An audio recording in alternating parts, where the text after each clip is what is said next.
네, 민주당 이재명 대표가 괴한이 휘두른 흉기에 다쳐 병원으로 이송된 가운데 정치권은 한 목소리로 테러를 규탄하고 이 대표의 쾌유를 기원했습니다.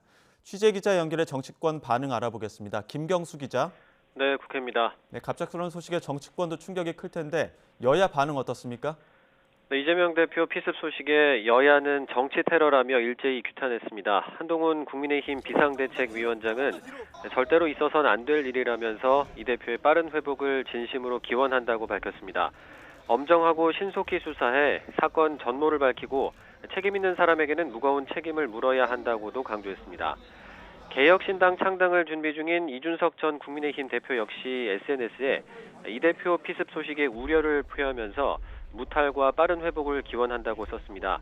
또 생각이 다르다고 극단적 행동을 하는 사람은 어떤 경우에도 용납해선 안 된다며 수사기관의 엄정하고 신속한 수사를 촉구했습니다. 최근 이재명 대표와 만났지만 당 혁신 방안 등을 두고 끝내 입장차를 좁히지 못했던 민주당 이낙연 전 대표는 이 대표 피습 소식에 충격과 분노를 억누를 수 없다고 밝혔습니다. 폭력은 민주주의의 적이고 절대로 용납될 수 없다며 철저한 조사와 처벌로 폭력이 다시는 자행되지 못하게 해야 한다고 강조했습니다. 이재명 대표 체제를 비판해온 민주당 비주류 의원 모임 원칙과 상식도 이런 폭력 행위가 우리 사회에 발붙이지 못하게 경종을 울려야 한다는 입장문을 냈습니다. 정의당 김준우 비상대책위원장과 배진교 원내대표 역시 이번 사건은 극악무도한 테러라며 어떠한 이유에서도 폭력과 테러는 절대 용납할 수 없다는 입장을 밝혔습니다. 이 갑작스러운 당대표 피습 소식에 민주당은 당혹감을 감추지 못하고 있습니다. 권칠승 수석 대변인은 조금 전 이재명 대표가 치료받는 부산대병원 앞에서 브리핑을 열어 이번 사건은 이재명 대표에 대한 테러이자 민주주의에 대한 심각한 위협이라고 밝혔습니다. 또 이 대표 상태와 관련해 의료진의 의견을 기다리고 있다면서 경찰을 향해선 한 점 의혹 없이 사건을 수사해달라고 촉구했습니다. 홍익표 원내대표는 내일 비상의원총회를 열어 이 대표 상태를 알리고 향후 당 운영 관련 상황을 협의하겠다면서 당 소속 의원들에게 동요하지 말라고 당부했습니다.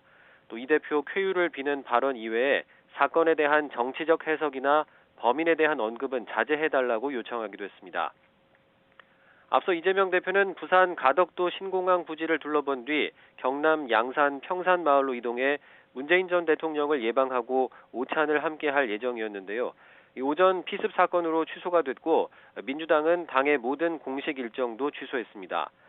정치인들이 거리에서 습격을 받는 일은 과거에도 있었습니다. 지난 2006년 박근혜 당시 한나라당 대표가 서울 신촌 지원 유세 중에 흉기 피습으로 얼굴을 다쳤고 최근에는 지난 대선 때 송영길 전 민주당 대표가 지원 유세 과정에서 둔기에 머리를 맞아 병원으로 이송됐습니다. 올해 4월 총선을 앞둔 가운데 이 정치인에 대한 테러 사건이 발생하면서 유세와 관련된 안전대책도 도마 위에 오를 것으로 보입니다. 지금까지 국회에서 전해드렸습니다.